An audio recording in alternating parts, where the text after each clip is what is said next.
Hello, everyone. My name is Shay Marriott, Director of Marketing and Business and Relations here at the Center for Child Development. Today, I have the pleasure of interviewing our Director of Staff and Community Needs, Miss Rebecca Recchi. Did I say your last name right, Rebecca? You did? Yay! A tough one. Happy Women's History Month, Rebecca. You too, Shay. Thank you so much. And thank you for joining us. Rebecca, can you give a brief description of what you do here for the Center for Child Development? So I have been with the Center for Child Development for almost 12 years now. This is my 12th year. And I supervise a lot of our non-licensed clinicians. I do a lot of training, work with community programs such as Head Start, and see a lot of clients. I am trained in EMDR. I am trained in PCIT, and really specialize a lot in the area of trauma as well. Yes, you have everything going on over there. So, which is good. So today, Rebecca, we're going to be talking about self-compassion. Correct. What is self-compassion? Well, I started talking a lot about this topic, I think, especially during COVID.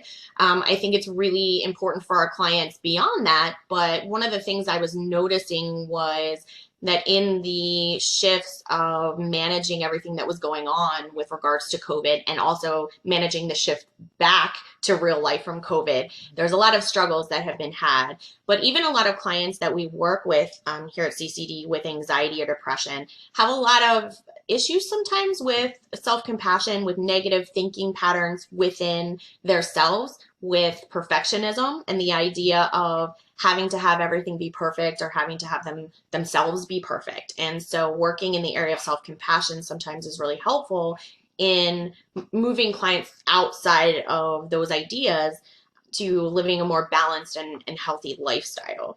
So self-compassion really just means that we're going to act the same way towards ourselves when we have a difficult time or we fail or we're noticing something that we don't like about ourselves that we would towards other people. A lot of times we're very good about being empathetic and kind to others when they make mistakes or they're struggling, but Right. not as good about doing that with ourselves. And so instead of really judging and criticizing ourselves for any kind of shortcomings we have or inadequacies, having self-compassion really means that we're going to be kind and understanding when we're confronted maybe with a personal failing, because really no one ever said we're supposed to be perfect, and really perfection is an idea that doesn't really exist because everybody's perfect partner and everybody's perfect job or everybody's perfect meal is going to be something very different. So it's a concept that really doesn't exist in the world because it's just very different for everyone. Very true. So why is it so important that we do practice it? So there's a lot of research that's been done around self-compassion, and it really shows that people who practice self-compassion are happier. So they kind of have more optimism, more gratitude, and that creates a lot of better relationships with other people in their lives. Obviously, they're also less stressed out because they don't have this self-criticism and perfectionistic thinking that leads to all that anxiety and depression, and also more resilient in life because we can bounce back more easily if we have setbacks or struggles, and are more really likely to learn from our mistakes and be able to kind of move forward in that resilient manner. That makes sense. It makes a lot of sense. So what are three elements of self-compassion? So Dr. Kristen Neff has a wonderful website on self-compassion. It's selfcompassion.org for anybody that wants to seek it out. And she does note that there are three elements of self-compassion. The first kind of being self-kindness versus self-judgment. So self-compassion really means that we're going to be warm and understanding to ourselves when we suffer or we fail, rather than kind of ignoring our pain and criticizing ourselves. Mm-hmm. We can't always get what we want in life. And so sometimes we do have to accept that idea and really kind of just approach it with more sympathy and kindness, and we can have more emotional peace that way. And so that's really a helpful kind of component of it. The second one is this idea of common humanity versus isolation. Mm-hmm. And sometimes we get really frustrated when things don't go exactly as we want, right, and have this idea that we're the only person that things are going poorly for, or Right, we're the right. only person experiencing this, or we're the only person making mistakes. I do work with a lot of clients that feel that way. I'm Yeah, the only person that does badly in this. Nobody else does. Everybody else seems to do it right, perfectly. And right. I think social media is a huge component of that, because what do you see posted on social media? People aren't often posting their mistakes or their failures. They're posting these wonderful pictures of everything. Right. So when you look at social media, it looks like everybody else has it together. No one Exactly. else is struggling, when in reality they are. It's just not what they're posting. Right. So just reminding people that there is this common humanity of struggle sometimes, so that they're not feeling isolated and alone, and knowing that the definition of being human is being mortal and vulnerable and imperfect. That's what it means to be a human being. Yeah, that's so important and that's so on point.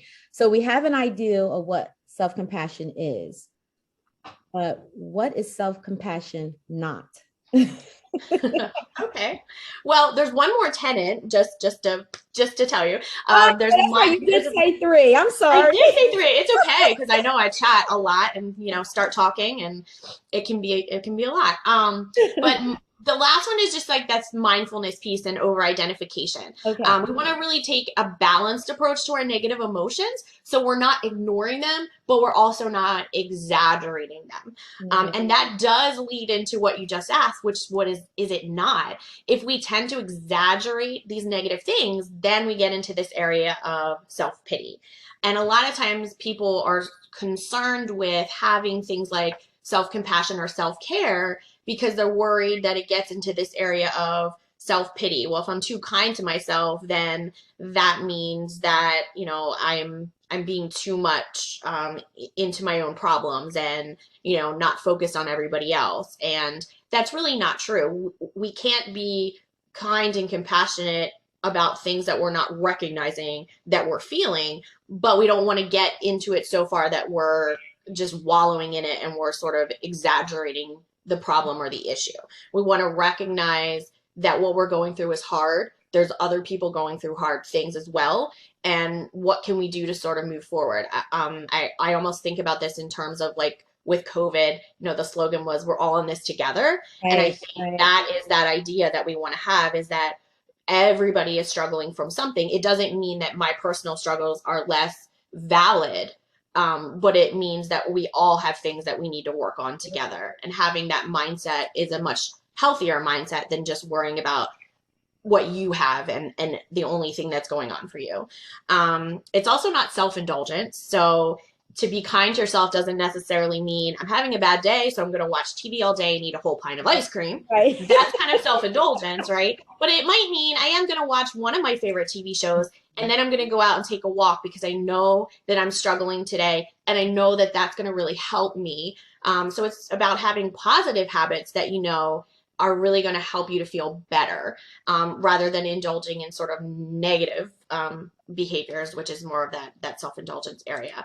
And then finally, there's been some different research around self-compassion and self-esteem, and how we as therapists a lot of times have worked in the self-esteem area. Mhm. But some people believe that the self-esteem focus has caused a lot of narcissism to occur, Mhm. simply because in order to have self-esteem, it really hinges on other people doing more poorly than you, or you being more special or more worthy than other Okay. people. Okay. And self compassion doesn't have that same tenet. You can have self compassion regardless of what anybody else is doing, or if they're better or worse. So it's actually sort of a more healthy idea of how to feel good about yourself and work on identifying your strengths and weaknesses that you can, move forward to change and improve upon, and being understanding of both of those components within yourself.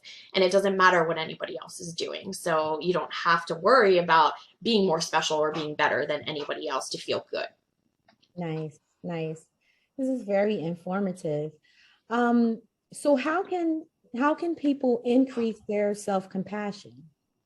So, I mean, a few easy things that you can do. I think the easiest thing is when something kind of comes up that's challenging, and people tend to sort of get a negative voice inside their head. Sometimes you simply stop and think to yourself, if my friend was in this situation, or my mom, or somebody that's really important to you in life was in this situation, what would I say to them if this happened to them?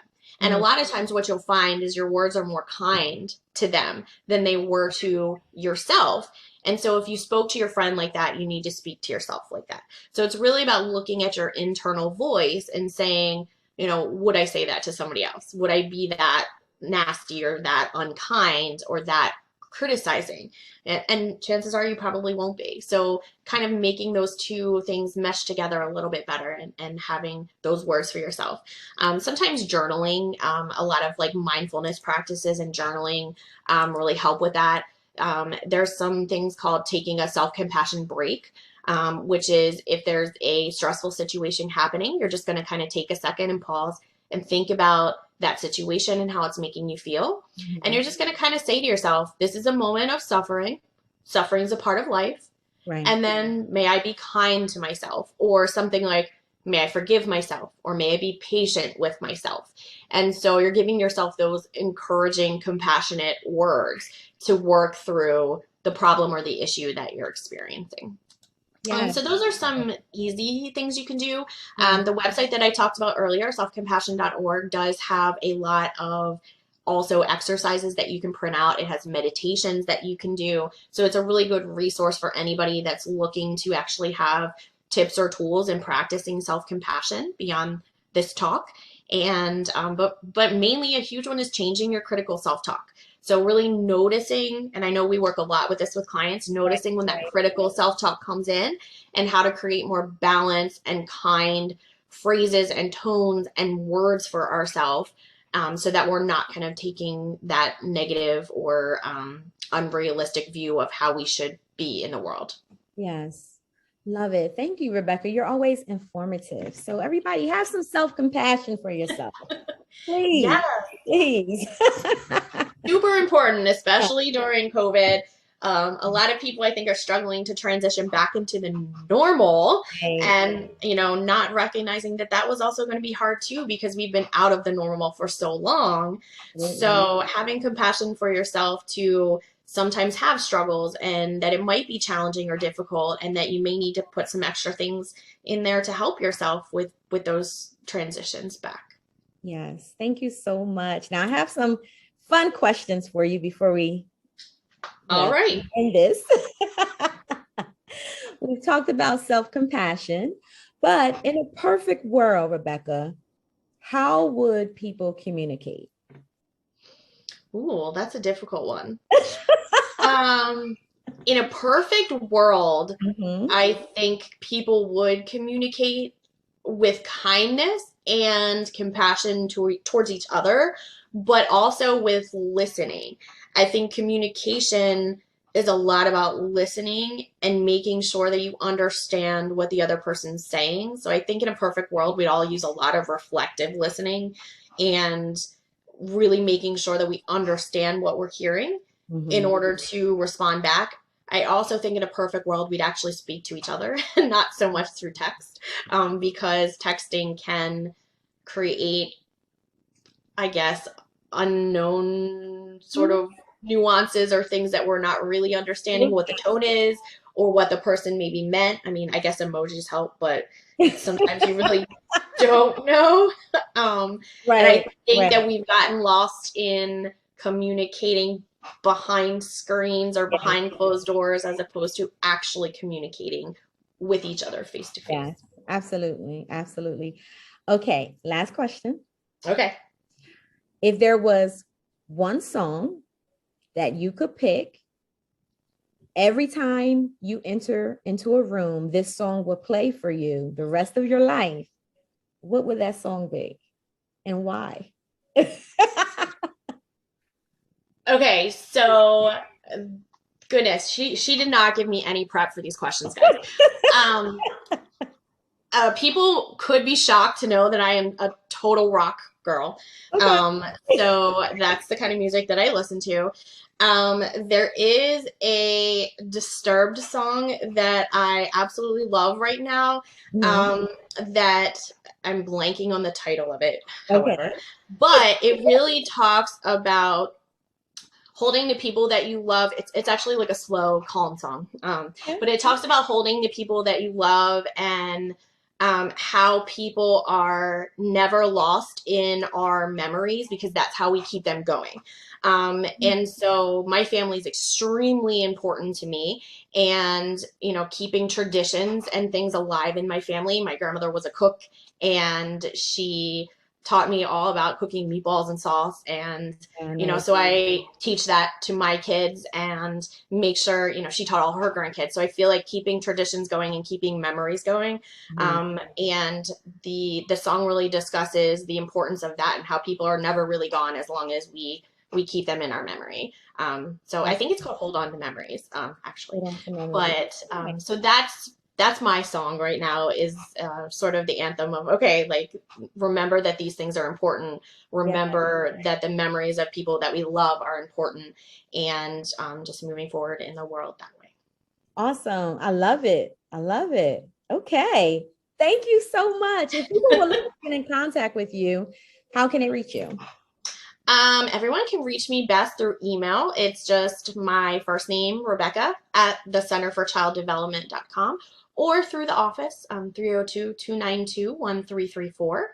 Those are the best ways to reach me. I am on the website, as are all of our wonderful CCD therapists. And yeah, so wish everybody a wonderful week, and to please practice some sort of act of self-compassion this week. Absolutely. And again, happy Women's History Month. Thank you for all the work that you do with our clients. And I'm so happy to honor you today on Women's History Month. And thank you for also being an awesome therapist. So this is Rebecca, everybody. Thank you guys for tuning in. I'll see you next time. Until then, have a great day. Bye.